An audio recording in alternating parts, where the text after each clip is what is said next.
అందరికీ ప్రభుపేట వందనాలండి. మరొక ప్రశ్న గురించి మనం ఆలోచిద్దాము. దేవుని వయసు ఎంతుంటది? ఈ ప్రశ్నకి సమాధానం తెలిసిపోయిందనుకో, దేవుడు ఎప్పటి నుంచి ఉన్నాడనేటటువంటి విషయం కూడా మనకు అర్థమైపోతది. అంటే ఇంత కాలం నుంచి ఉన్నాడు ఈయన, లేకపోతే ఇంత కాలం ఉంటాడు. మన గురించి కూడా మనం ఆలోచిస్తాం కదా! ఇప్పుడు పుట్టాడు, ఇప్పుడు చనిపోయాడని ఎలాగైతే చెప్తామో, అలాగే ఈయనకి కూడా ఏదైనా స్టార్టింగ్, ఎండింగ్ ఉందా అనే దాన్ని కూడా ఈ క్వెషన్‌లో మనం ఆన్సర్ తెలుసుకోవచ్చు. ఒకసారి చూద్దాము. దేవుడు ఎప్పటినుంచి ఉన్నాడు? దేవుడు ఎప్పటినుంచి ఉన్నాడంటే, మనం లెక్కించలేనంత కాలం నుంచి ఉన్నాడండి ఆయన. మనం లెక్కించలేనంత కాలం ఉంటాడాయన. లెక్కల భాషలో చెప్పాలనుకున్నారనుకోండి, ఇన్ఫనైట్ కాలం నుంచి ఉన్నాడండి ఆయన. దేవుడు ఇన్ఫనైట్ కాలం ఉంటాడు. అలా ఎలా అనుకుంటున్నారా? అయితే మీకు అర్థమయ్యే విధంగా చెప్తానండి. ఒక రోజు అనగా ఏంటి? ఒక పగలు, ఒక రాత్రి. సైన్స్ ప్రకారం మనం ఆలోచించామనుకో, భూమి తన చుట్టూ తాను తిరిగి వస్తే ఒక రోజండి. భూమి తన చుట్టూ తాను తిరుగుతూ సూర్యుని చుట్టూ తిరిగి వస్తే ఒక సంవత్సరం అంటుందండి. ఒక మనిషి తనకి 20 సంవత్సరాల వయసు అని చెప్తున్నాడనుకోండి. అతను భూమి మీదకి వచ్చిన తర్వాత భూమి తన చుట్టూ తాను తిరుగుతూ సూర్యుని చుట్టూ 20 సార్లు తిరిగొచ్చిందని అర్థమండి. మనిషి పుట్టక ముందే భూమి, సూర్యుడు ఉన్నాయి. అంతే కదండీ! మనిషి మనం మనం పుట్టక ముందే కదా భూమి, సూర్యుడు ఉన్నాయి. మనం పుట్టక ముందే భూమి, సూర్యుడు ఉన్నాయి. వాటిని ఆధారంగా చేసుకునే మనం ఏం చెప్తున్నాం? మనిషి ఇప్పుడు పుట్టాడు, ఇప్పుడు చనిపోయాడని అది తిరిగేటటువంటి కాలాన్ని బేస్ చేసుకొని మనం మన కాలాన్ని లెక్క కడుతున్నాం. కేవలం మన కాలాన్ని మాత్రమే కదండీ! భూమి మీద ఉన్నటువంటి ప్రతి దాని యొక్క కాలాన్ని కూడా వీటి ఆధారంగానే మనం లెక్క కడుతున్నాం. మరి సృష్టి ఉంటేనే కదా కాలం మనకు కనిపిస్తుంది.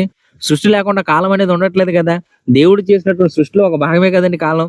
మరి దేవుని కన్నా ముందు ఏదైనా ఉందనుకో, దీని తర్వాత నుండి ఆయన ఉన్నాడని లెక్కేసి చెప్పొచ్చు. కానీ దేవుని కన్నా ముందు ఏమైనా ఉన్నాయా? ఏమీ లేవు. సమస్తాన్ని ఆయన సృష్టించాడు. ఆయన నుండే మొత్తం సృష్టి అంతా కూడా వచ్చింది. ఆదికాండం మొదటి అధ్యాయం 14, 16 వచనాలు మనం చూద్దాం.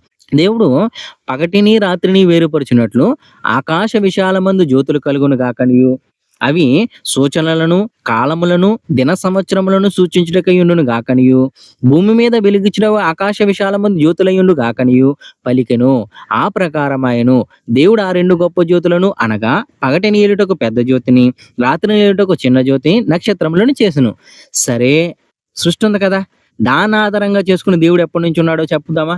అలా కూడా మనకు అనిపించొచ్చు కదా! సరే, ఆయనకు ముందు ఏది లేదు. ఆయన తర్వాతైనా ఉంది కదా! దాన్ని ఆధారంగా చేసుకొని చెప్పాలనుకున్నామనుకో, అప్పుడు ఆయన చెప్తున్నాడు, సృష్టికి ముందు నేనున్నాను.